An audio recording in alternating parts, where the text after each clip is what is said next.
of Georgia, 11th District. Begin with the New York Times. They have a quote in the paper about last night's debt ceiling vote from Senator Mark Warner. And he says this: the thing that people are missing is that in shutting down the government, you can go to the 11th and a half hour, referring to an earlier vote. And the consequences of not doing it, while significant, are not economy threatening, Mr. Warner said. You can't go to the 11th and a half hour on the debt limit. You don't know what's going to spook the bond markets. Well, that may be true. But of course, the date that Secretary Geithner continues to give the Congress continues to change. The latest, of course, is August the 2nd. It may change again. But certainly revenue continues to come in. We continue to tax the American taxpayer, and revenue comes in on a daily basis, over $200 billion a day, in fact. And certainly the interest on the debt would be the #1 priority. The defense of the nation may be the #2 priority. The safety net program for our seniors, such as Social Security and Medicaid, could be 3 and 4. And you pay these things, and you finally get down into the bottom of the hat, and maybe put off paying other obligations. But I mean, this business of Armageddon and drop dead and everything goes to heck in a handbasket at a date certain, August the 2nd, I just don't believe that's true, and I don't think most members of Congress believe that's true. Do you ever think, what if I'm wrong? Of course we do. Absolutely. I think about that a lot, and there's a possibility that we could be wrong.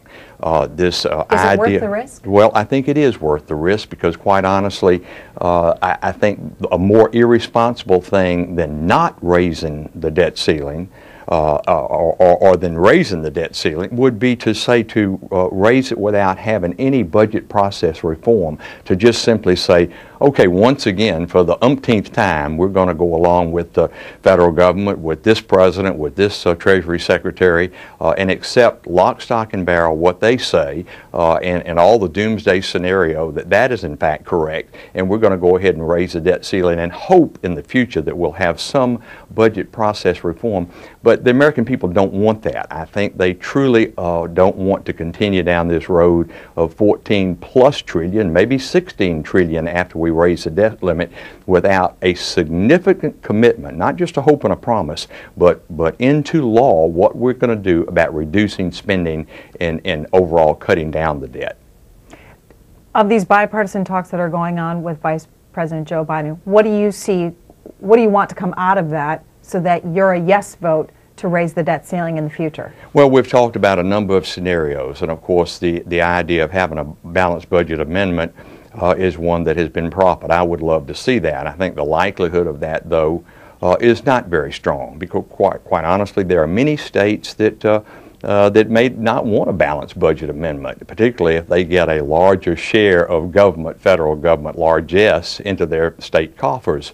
And it takes 3/4, 2/3 majority in the House and the Senate, and 3/4 of the states in a 7-year period of time.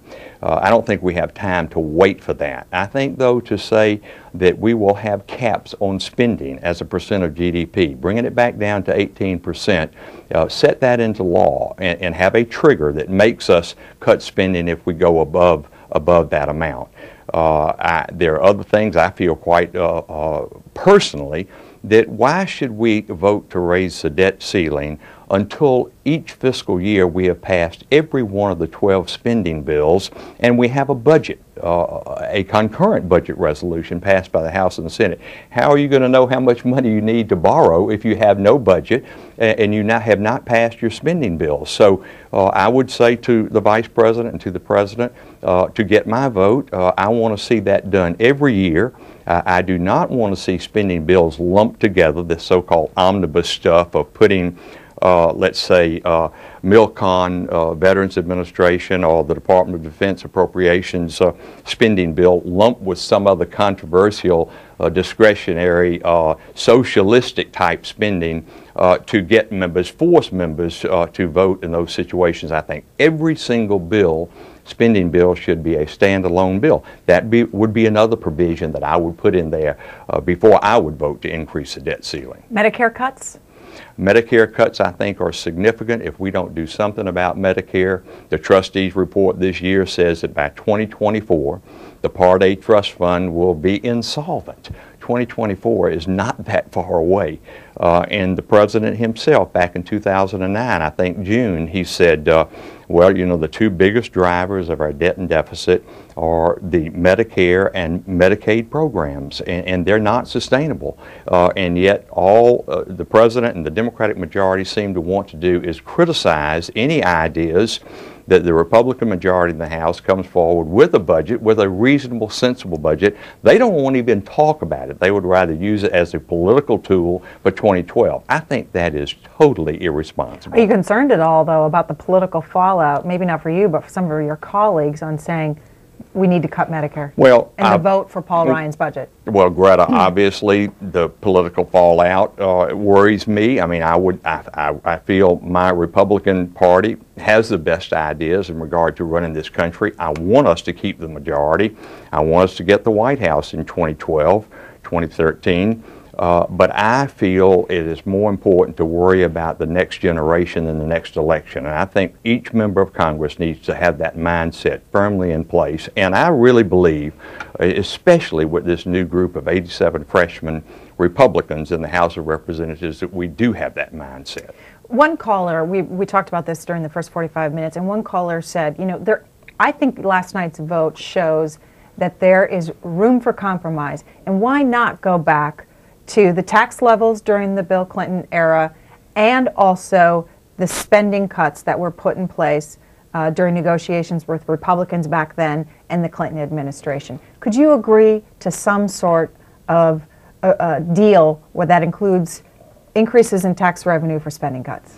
Well, the vote last night, obviously, on suspension was overwhelming. It would have taken a two-thirds majority to pass a clean increase in the debt ceiling. Obviously, the two-thirds majority was against even more than a two-thirds majority. Now, some of the Democrats that voted against probably are of the mindset, well, we don't want it to just be a clean increase in the debt ceiling. We want it to be tied to increasing of taxation. On the Republican side, obviously, most members, if not all members, do not want tax increases. We feel that we need to cut government spending, wasteful government spending, and we feel like, in the Paul Ryan Republican path to prosperity budget, it clearly states that we want to simplify and lower tax rates, not only for individuals, but especially for corporations, because then you have a broader base of people and businesses paying taxes, paying their fair share, and stimulating the economy. You have more job growth, and then people, albeit at a lower tax level,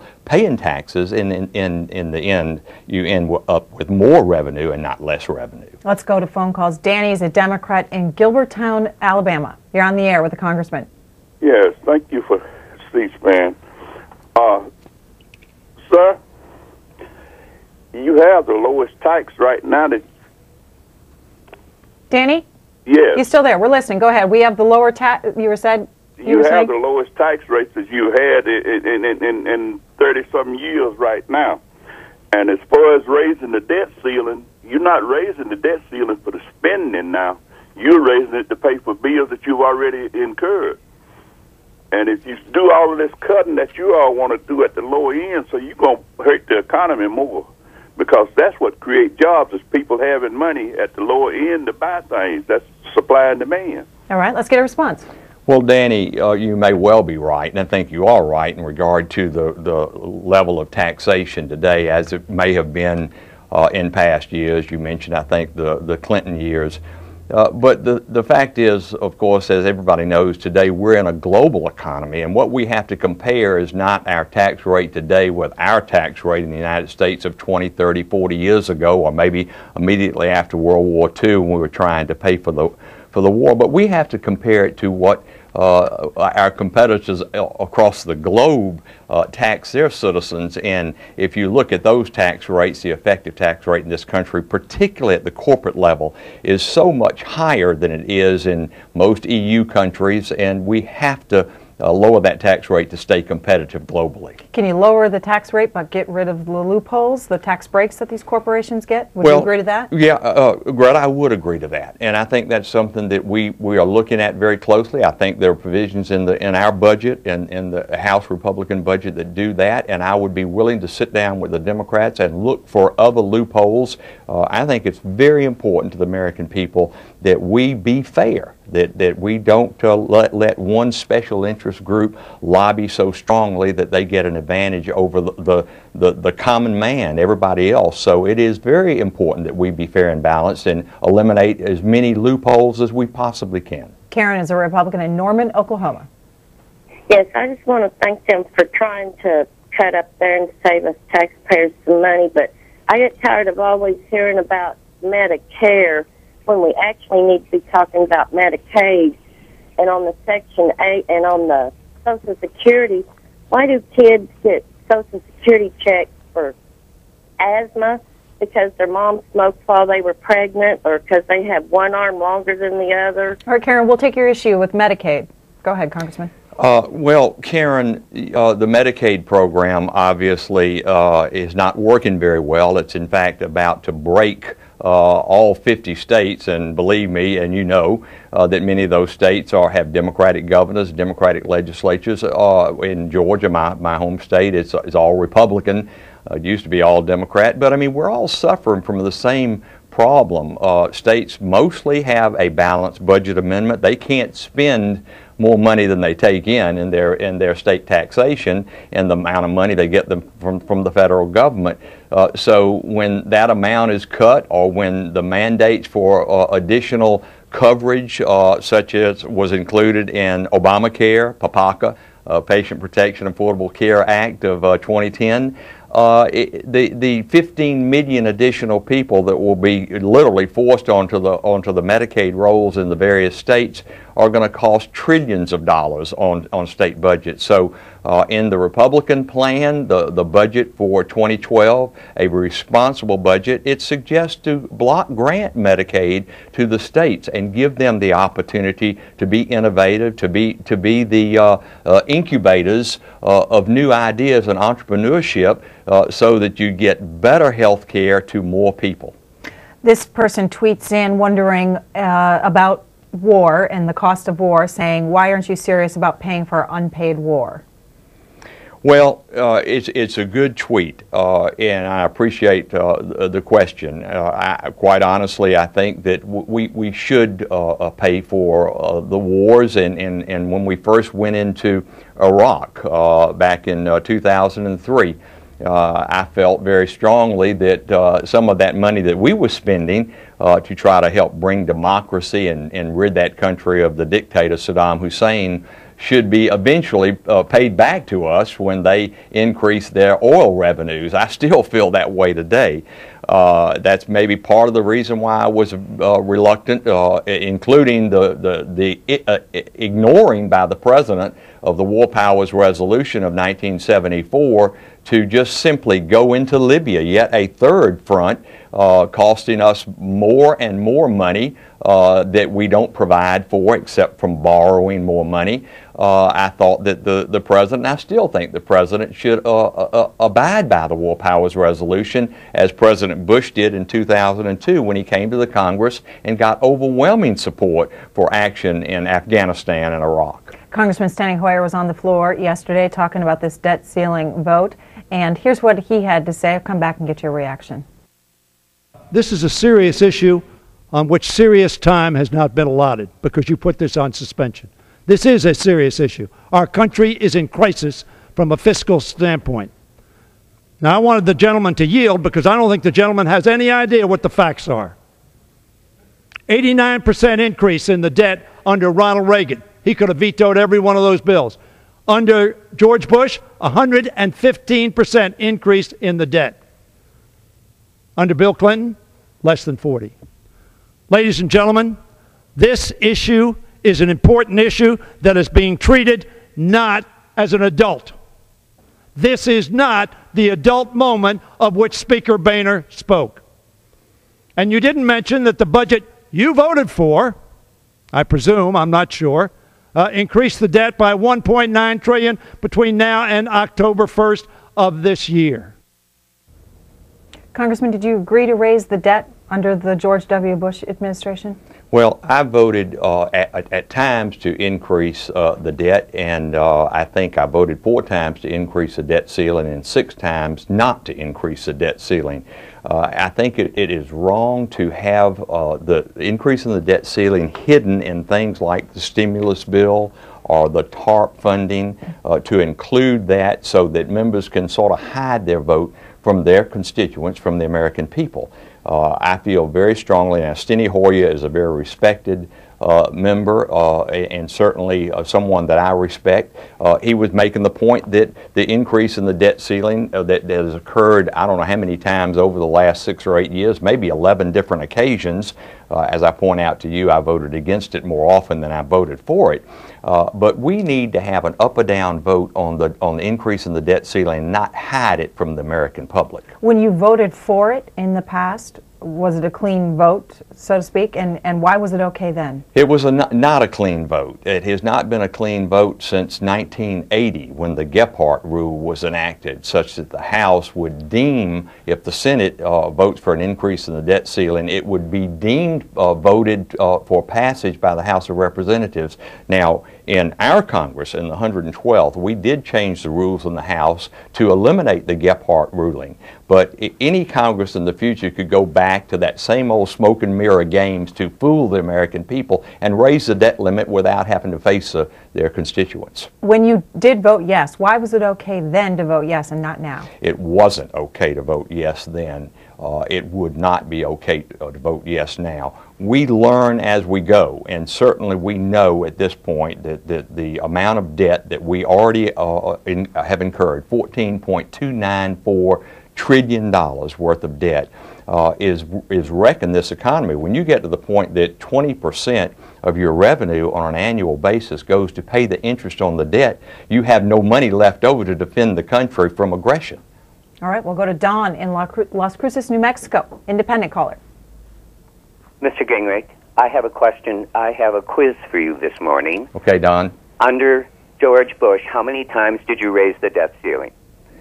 Well, I don't know, Don. I would say probably 3 times. Let me just take a guess at that, but I don't know the exact answer. We'll go to Bernice, Democratic caller, Detroit, Michigan.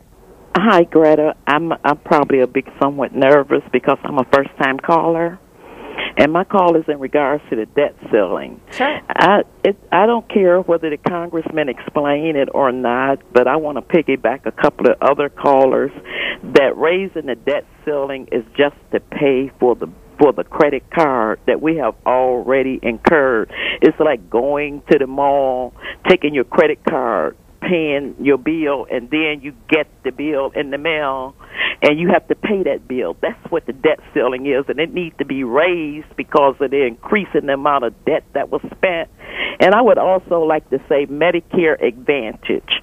President Obama did not take a dime from Medicare Advantage. What he did was took the insurance, it's like HMO, and the insurance companies was dispersing the Medicare Advantage, and he took the waste of the Medicare Advantage money from the insurance company, put it back into Medicare to extend Medicare for additional 12 years. All right, Bernice, we'll get a response from Congressman Phil Gingrey. Bernice, I think you've made my point, but you said that President Obama didn't take a dime out of Medicare Advantage. I think I'm quoting you correctly. No, he didn't take a dime out of Medicare Advantage. He took $120 billion out of Medicare Advantage. I don't know if you get your Medicare through the Medicare Advantage program, but some 11 million seniors heretofore did. They're not going to be able to do that now with this $120 billion cut to Medicare Advantage. And the other thing that you said, I want to correct you on politely, is the money was not put back into Medicare. I wish it had been. The President suggested that it was. Secretary Sebelius suggested it was. But no, it was not. It was used to create this new entitlement program for people who do not have health insurance had nothing to do with seniors on Medicare or Medicaid. So let me be perfectly clear, if that money had been put back into Medicare, maybe it would not go insolvent by the year 2024. Gina's a Republican in Birmingham, Alabama. Gina, are you Yes, sir. Thank you, C-SPAN. Hello? We're listening, Gina. Thank you. I have 3 points. Number one, I have called my congressman. I write my congressman. I call the senators. I cannot get a straight answer from any representative in Washington. The Constitution demands that the United States government seal our border with our military. It protects citizens from invasion. And that's what's costing us billions upon billions of dollars. When our military is already being paid for, why are we paying for Homeland Security when we have our military? All right, Gina? Gina, you're wrong about that. The Constitution does not call for our military to seal our borders.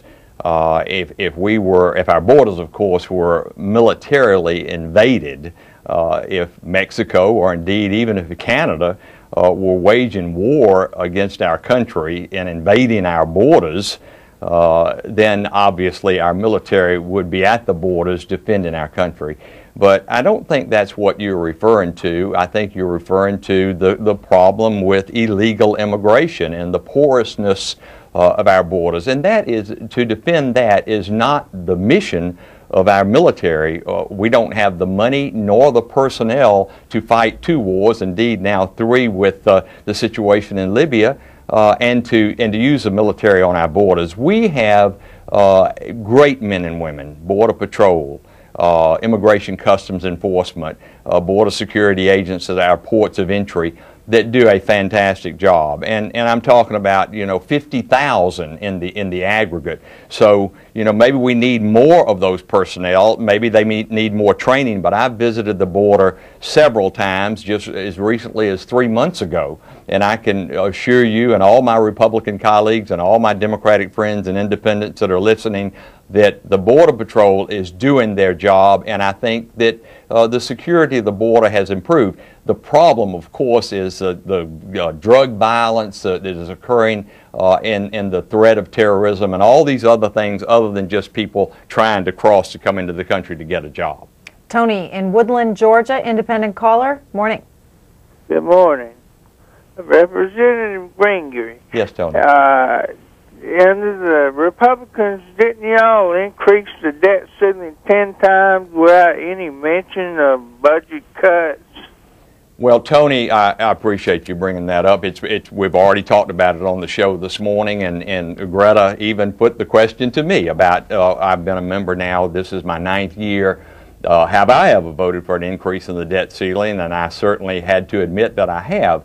More often than not, though, if it were, I think, 10 or 11 times since I've been a member, I think 6 times I voted against it and maybe 4 or 5 times for it. But you're absolutely right in your suggestion that increasing the debt ceiling without any budget process reform to get our budget back into balance, even though we don't have a constitutional amendment to force us to do that. The responsible thing is for men and women that are elected by 700,000 people in their respective districts. We have the responsibility to do the right thing, and certainly I know the right thing now is to draw a line in the sand and say we're not going to continue to do this. It's fiscal irresponsibility. We're going to get our fiscal house in order once and for all. Congressman Phil Gingrey is taking your phone calls this morning, Republican of Georgia. Johnny is next, Democrat in Albany, Georgia. Mr. Gingrey, I beg to differ with you on the point where you made on Social Security when the lady called in and told you that Obama didn't take anything out of Social Security. What happened with those people on Medicare Advantage, they went to insurance companies that had said, I can give you the same amount of coverage for people on Medicare okay, and I can give vision, and some said I could give some dental for that same amount of money. And so the government approved Medicare Advantage. Then later on, the company, a couple of years later, the company said, I need more money. And the government approved more money. And the company said, I need even more money a couple of years later. And the government approved more money, which was unfair because the people in regular Medicare, they was only getting what Medicare allows. Then when Obama came in and found this was going on, he cut it back to the amount of money that the people on regular Medicare was getting. Now, as far as that vote last night that was taken, if I was the lender and you was coming to me with all these games, and I watch you playing all these games in your country, I wouldn't lend you any more money. It's just that simple.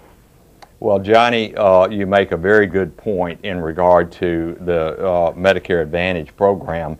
The amount of per capita spending on Medicare beneficiaries who are on Medicare Advantage is some 12–13% higher than it is on people, the 35 million or so, that get their Medicare fee-for-service, traditional Medicare.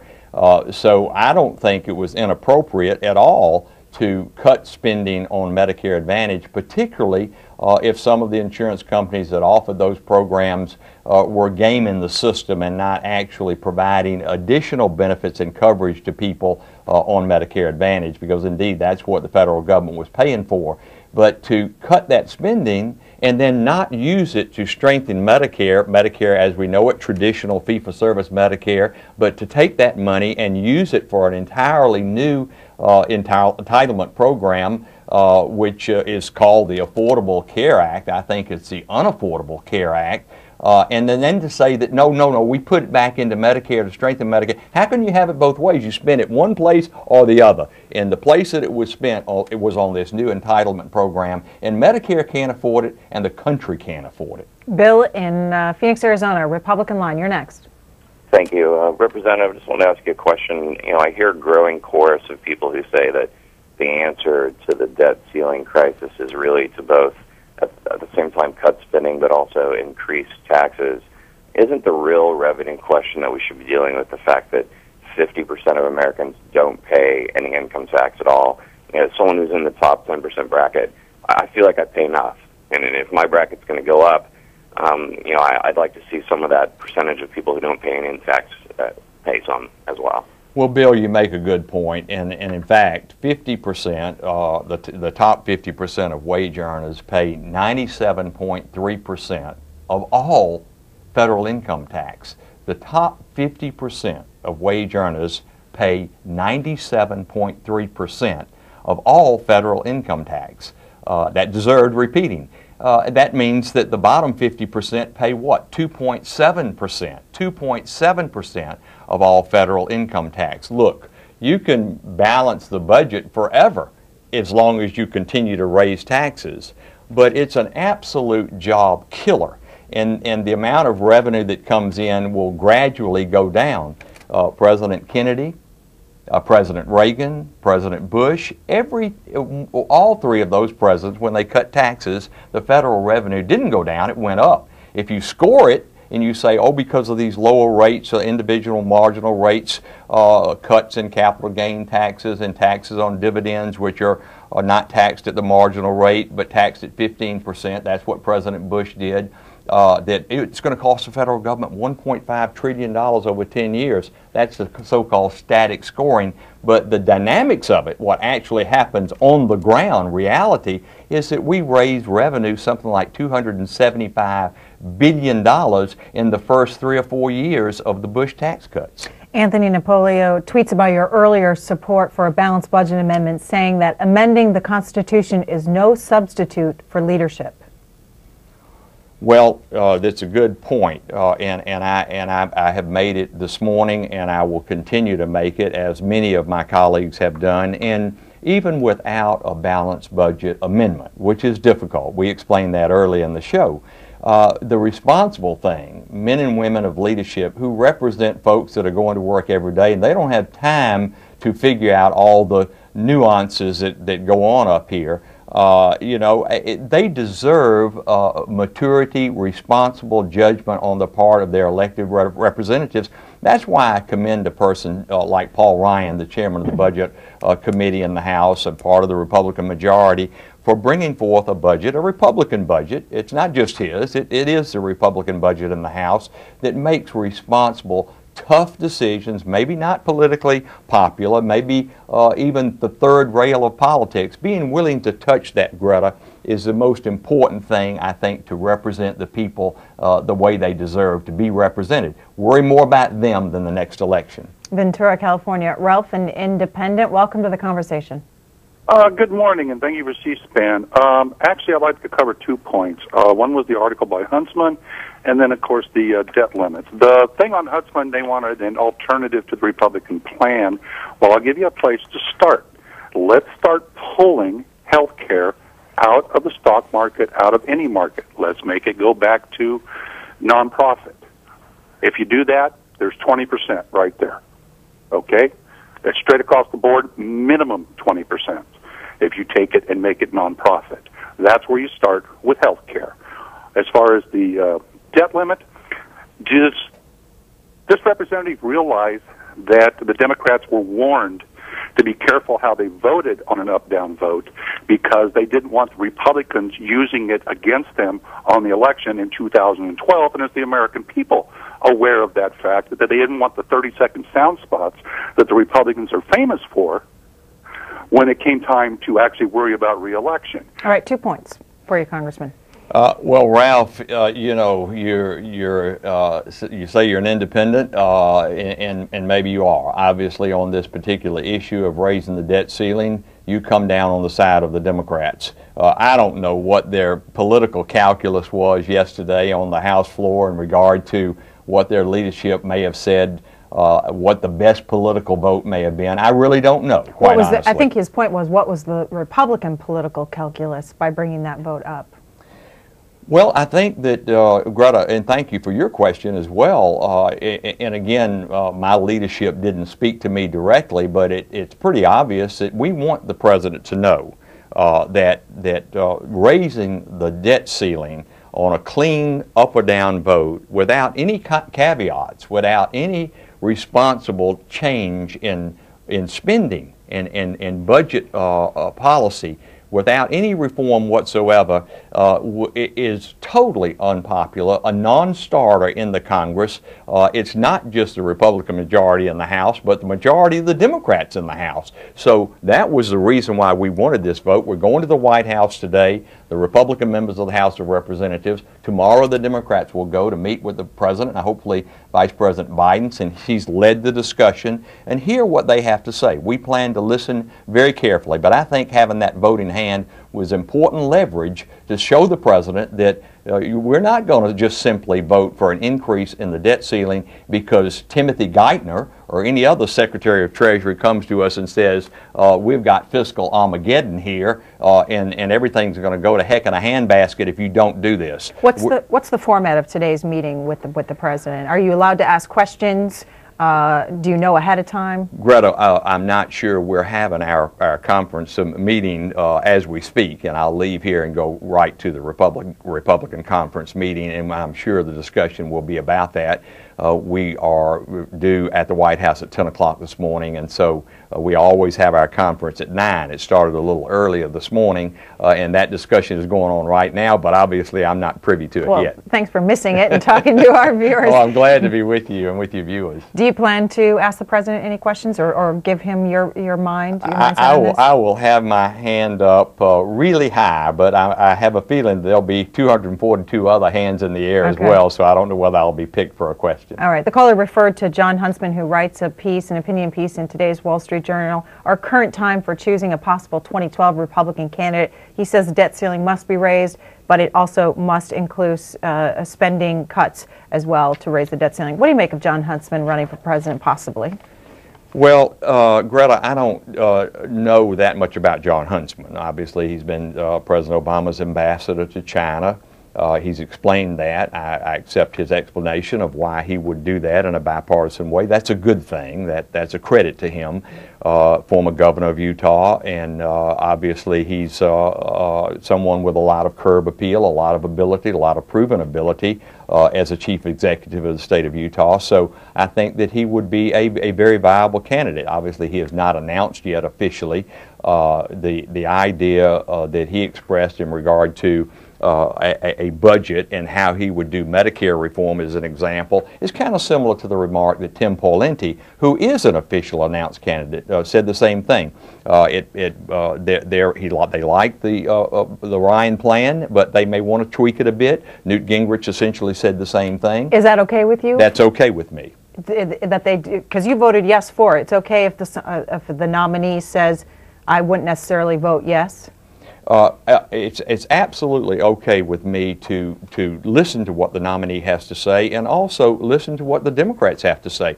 But this idea of the Democrats trying to say, well, we want to stay away from that third rail because we have proven that it's a winner for us in New York 26 when they had that ad of somebody that looked like Paul Ryan pushing grandma in a wheelchair over the cliff. That kind of politicking, of demagoguing, I think the American people, Greta, are sick of. I am willing to listen to not only the Republican potential nominee on alternative plans of fixing Medicare, but I'm willing to listen to the President and to my Democratic colleagues, but to do nothing just simply to get through the 2012 elections and maybe maintain the majority in the Senate or retake the House or give President Obama a second term, I think is totally irresponsible and wrong, and it's not fair to the American people. You're a member of the Republican Study Committee. Do you want to see Michelle Bachmann get into this race? You think she will? Well, Michelle is... You're also a Tea Party caucus member, correct? I am. I'm an original member of the Tea Party caucus. When Michelle formed that caucus, she asked me to join. I think there were maybe 15 or 20 of us original members. Michelle is a very well-respected member, a strong fiscal and social conservative. She's got a voice. She's got curb appeal. She's an attractive potential candidate. And if she gets in the mix, she'll be a player. Do you think she should? Now that's up to Michelle. All right. Fair Lawn, New Jersey. George, a Republican. Hello, Congressman. I wish I had time to talk to you about many different issues that we have, but I have to say, since Republican passed Medicare, drug benefit for seniors, and got us into 2 wars, we have to pay for them. Therefore, we need to raise taxes to pay for them. We also need to cut expenses. I mean, you talked about static scoring. We just don't know what would have happened if the taxes stayed the way they were under Clinton.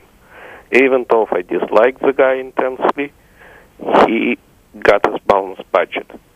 So, I find Republican position disingenuous, especially because they did not let Medicare negotiate for drug prices. Even assigning people to care managers like Caremark or Medco would have cut the drug prices that Medicare pays for drugs extensively and saved us some money. And Republicans. All right, Jordan, I'm going to jump in at this point. We'll ask the Congressman. Well, you mentioned a number of things, and let me try to address at least some of them. In regard to Medicare Part D, which was passed with the Medicare Modernization Bill of 2003, we felt very strongly that the marketplace should determine the price of drugs. The Democratic minority at the time felt like the federal government should determine the price of drugs. In fact, they tried to amend the bill to that effect, and that amendment was defeated. They had another amendment that wanted to actually set the price of the Medicare Part D prescription drug premium that seniors would pay. And I think they wanted to set it at about $36 a month. We defeated that amendment because, once again, we felt like the market should determine that. Well, indeed, the market came in at $24 a month. I think you have to be very careful about letting federal bureaucrats determine what the right price is. And so, I say to you and I say to all the listeners and especially to our seniors in regard to the Medicare program, what do you want? Do you want some federal bureaucrat like the 15 members of the Independent Payment Advisory Board created by Obamacare, who in 2013, 2014 will start determining where cuts to Medicare will occur and what reimbursement to providers will be, hospitals and doctors, or do you want those decisions made by the person or persons that you entrust your life to? If you need a bone marrow transplant, do you want some bureaucrat on the IPAB board saying you can't have that because Medicare spent too much money last year and you're just simply going to have to die from your leukemia or your cancer? Or do you want these decisions being made by your provider? And I think that's the most important thing. The Obama administration says they're going to curb runaway spending in the Medicare program with this 15-member appointed, non-elected, independent payment advisory board making these decisions. We think that's wrong, and that's why I say, although it may not be perfect, and I'm open to suggestions from either side of the aisle in regard to solving our Medicare program and keeping it from going insolvent in 2024, preserving it and protecting it for people that are 15, 25, 35, 45, even 54 years old today. And keeping Medicare as we know it for the existing beneficiaries, 47 million of them, and another 15 or 20 million that will be eligible in the next 10 years.